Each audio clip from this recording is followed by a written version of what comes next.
से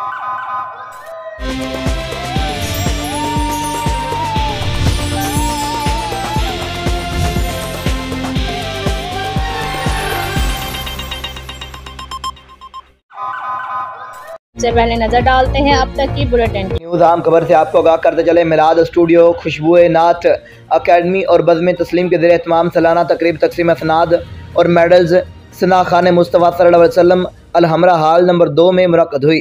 प्रोग्राम का आगाज़ लाफ्ज़ कुरान पाक और इसकी हमद बारी ताला और बच्चियों की नातें पेश की। इसके अलावा उस्ताद शहजाद नागी का लिखा हुआ और इसकी धुन में बनाया गया तराना भी हुमा इमरान और इसके ग्रुप ने बच्चियों ने पेश किया।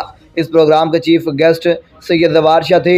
मोहतरम जवार शाह ने इस प्रोग्राम की बेहद तारीफ़ करते हुए कहा कि ऐसे प्रोग्राम मुनक़्क़द करने से नए टैलेंट को प्रमोट करना बड़ी हिम्मत और हौसला का काम है। उन्होंने मिलाद स्टूडियो के इस प्रोग्राम को बेहद सराहा। उन्होंने मिलाद स्टूडियो खुशबुए नात की तरफ से बच्चियों में अवार्ड और बज़्म तस्लीम की तरफ से मेडल्स और सर्टिफिकेट और किताबों के तहफ़े पेश किए।